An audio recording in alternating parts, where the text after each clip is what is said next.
Hey guys, and welcome back to my channel, Appalachian Home Co. So today we're going to be doing some easy outdoor DIYs. I wanted to spruce up my porch for summer, so I thought you guys might enjoy coming along with me and making some of these inexpensive projects. We're going to be making some pillow covers, a sign that is actually going to hang on the back porch, and this really neat coir mat that we're going to be stenciling, and also this outdoor lantern that was super inexpensive and easy to make. So I hope you guys enjoy this video and you'll follow along on these projects. If you're looking for some ideas for your outdoor decor that are easy to make, then continue watching this video. But we're going to go to project number one, is this outdoor lantern. I am going to be using just some scrap pieces of wood that I had in my shed. I'm also going to be using these 2x2 wooden pine boards that I got from Lowe's. You're going to need 4 of those that are 20 inches long, and I just cut those using a miter saw. I'm also using these 1x8x10 boards. I'll be using 2 of those for the base and the top of my lantern, and then this scrap piece of 2x6 that's about 8 inches long, I'll be putting that on the top as well, along with this little hook. I think I got these from Walmart, and I started to paint it with this chalkboard black paint, but I changed my mind. But anyway, you're also going to need some wood glue for this project, and I'm also using this nautical rope that I got from the Dollar Tree. This was just $1, so this I'm going to put on the top of the lantern. I'm also using my Heart electric nail gun and some 1.5 inch to 2 inch nails for this project. I made sure and sand all of these pieces before starting to put these together. So the first thing I'm going to do, I'm going to take some of that Gorilla Wood glue and I'm going to start putting the 2x2 by 20 inch pieces of wood on each of those 4 corners of that 8x10 piece of cherry that I showed you earlier. You can do this project alone, but if you have help, that's definitely going to help you hold these pieces together until you get them nailed together with your nail gun. But I did the best I could and just tried to hold them together, and I'm shooting in those 1.5 inch nails.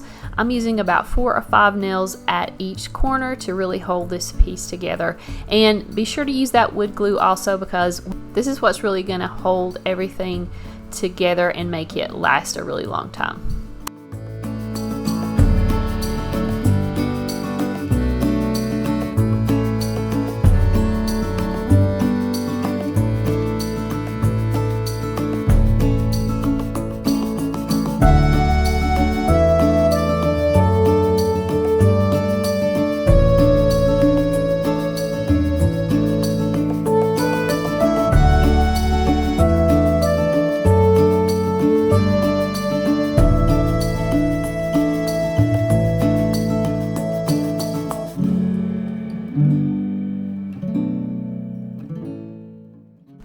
This step is optional, but after I got that first piece on, I went around and just reinforced those corners by kind of angling down some nails back into the base piece. And this just helped stabilize it until that wood glue really dried.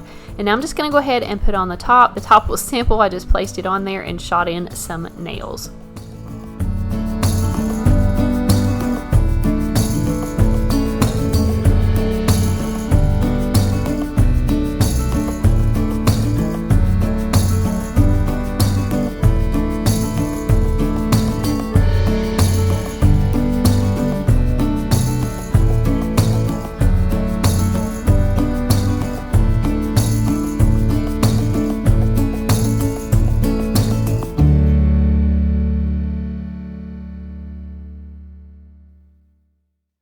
Now for the next part, I'm nailing on that 2x6 piece to the top just to give it the lantern look. I'm going to go ahead and mark out exactly where I want it to go, and then I'm just going to put some glue and nails to hold it on.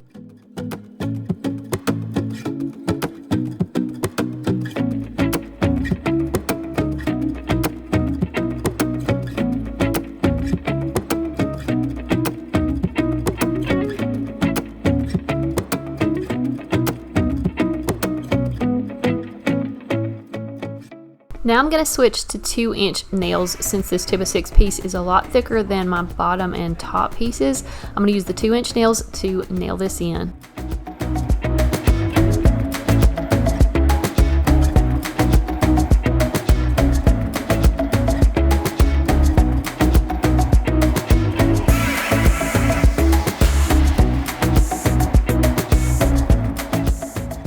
And then last, I'm going to screw in this little hook that is going to actually hold the rope. And then I'm going to make a loop with my rope just to create a little nautical looking rope handle. I've got beach vibes going on when I'm doing all these outdoor makeovers, so I think the nautical rope and this unstained wood look really beachy together.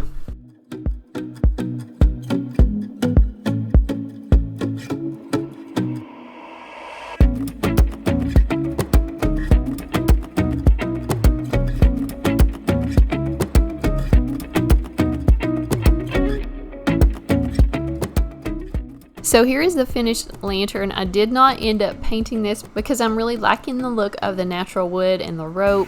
And then this beach grass I have going on here, I like the vibes it's giving off. So, but you can definitely paint this if you want to. You can paint it black or white or whatever color you want for your outdoor space.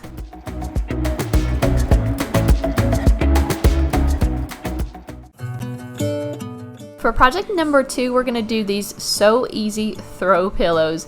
I just found these double layer placemats at Hobby Lobby. They're $4.99, but they were half off, so they're just $2.50 a piece. And again, these are double layers, so I'm going to be ripping open the seam and just using these placemats as my pillows. I am going to be using this seam ripper, but you can use scissors as well. To use the seam ripper, you just want to place that pointy end between the two pieces of fabric that are already sewn up and just rip open that thread.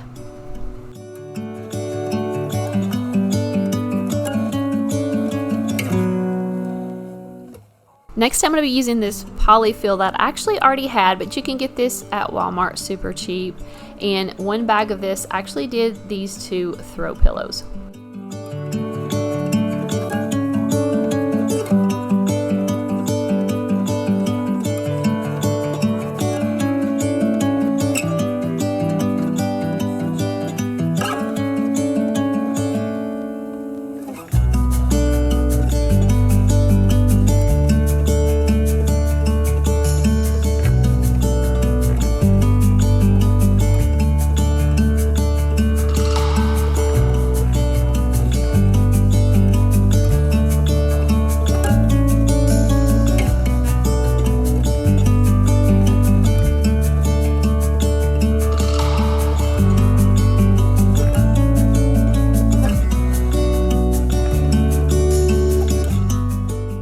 So literally in about 5 minutes I had both of these done, and now I'm just going to sew both of them up. You can use just a needle and thread.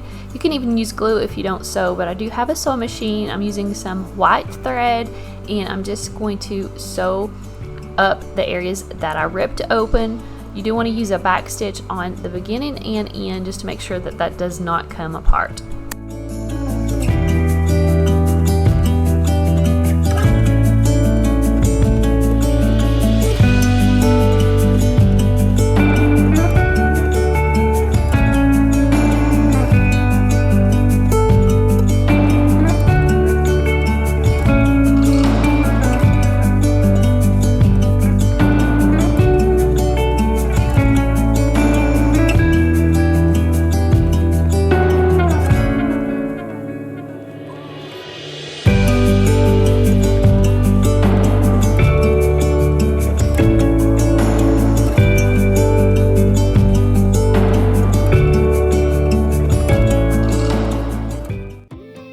For project number 3, I did this Stenciled Coir mat rug.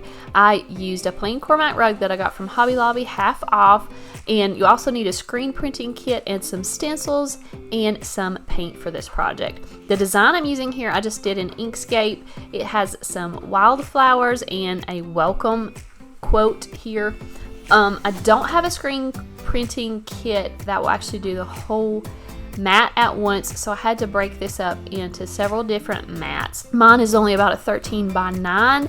You can definitely purchase larger screen prints, but just so I wouldn't have to purchase a new one, I broke these up into pieces, and I'll show you how I'm going to fit these all together. I just cut out several different stencils of all of these on my cutting machine. You can use a Cricut, you can use a Silhouette, whatever you want to, and I'm just using some temporary vinyl to cut all of my stencils. If you're not familiar with screen printing, I'll leave a video up at the top of the screen, you can watch to see exactly how you screen print and all the tools and materials that you need to get started.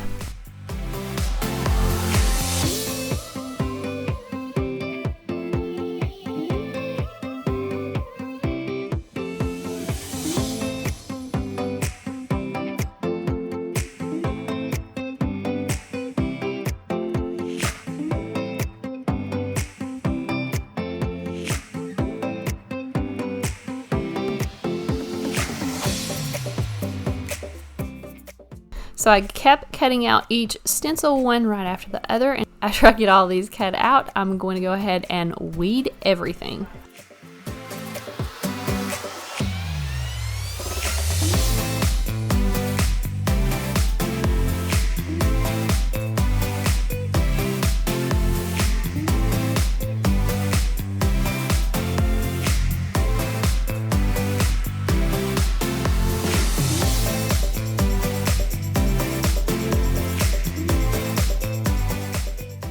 So now all of my stencils are cut and weeded, and I'm just going to use some transfer tape and place these one at a time on my screen.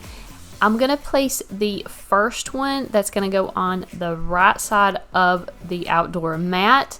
Then I'm going to go ahead and stencil that, clean off my screen, place the next stencil, and just continue in steps. It does take a while to do this, and again, it's gonna take less time if you have a screen printing kit that is large enough to do the entire outdoor rug at one time, but this is all I had and this worked fine.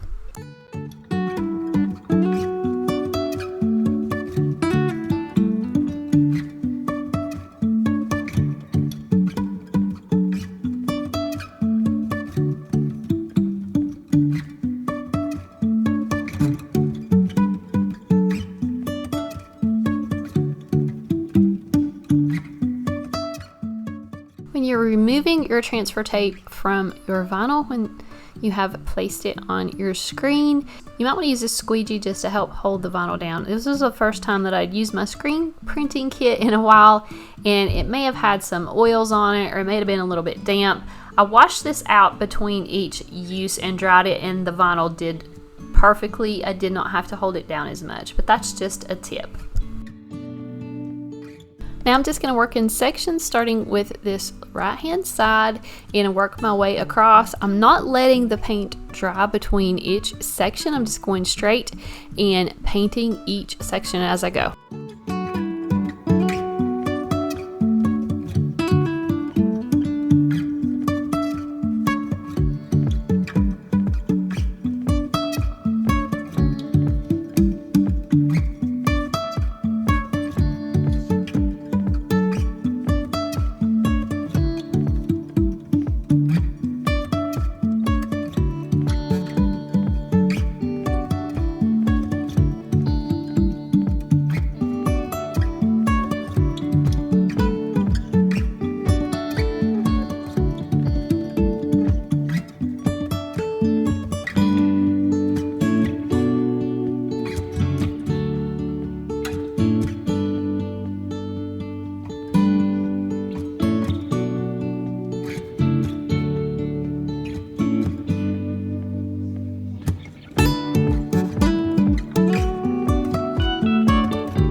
Now I'm just going back in with a paintbrush and touching up some of the areas that didn't fully cover. There were just a few. This paint is really thick and the cores of this mat are really dense.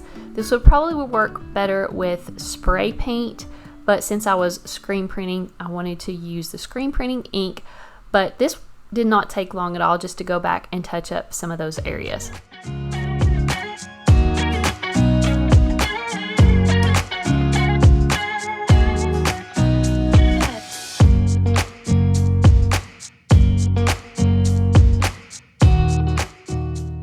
Now for our fourth and final project, it's this easy porch sign. I got this pre-made sign from Hobby Lobby. It's originally $14.99, but it was half off on sale, so I only gave $7.50 for the actual sign, so completely worth it.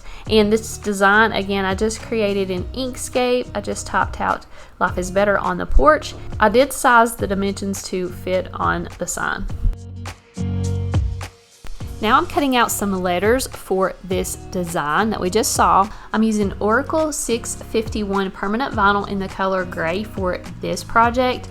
First, I'm just going to cut around my design and weed out all the parts that I don't want. I'm also going to be using the same transfer tape, and if you're wondering what transfer tape this is, it is Green Star brand. This is in a medium tack, but it is more of the opaque masking tape texture. It's good for projects that are long and not very wide, and it doesn't have a very strong tack on it.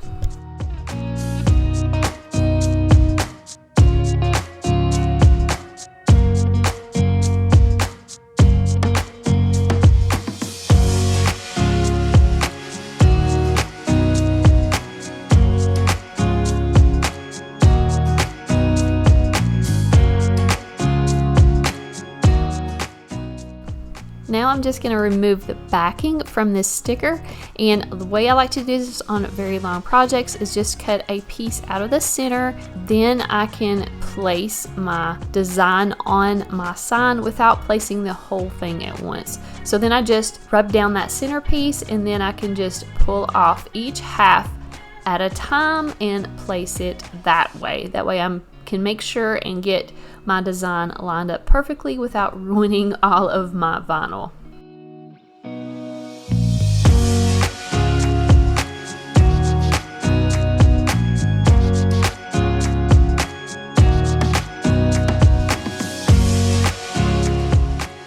That was probably one of the easiest signs I've ever made. It's so much easier when you can just buy those signs pre-made for really cheap and place your stickers on there. And that is it for all of our DIY outdoor projects this summer. I hope you guys really enjoyed these, got some inspiration from them and some ideas.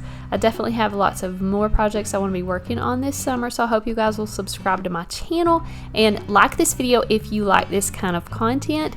Thank you guys so much for watching. I hope to see you back again in my next video, and have a great weekend.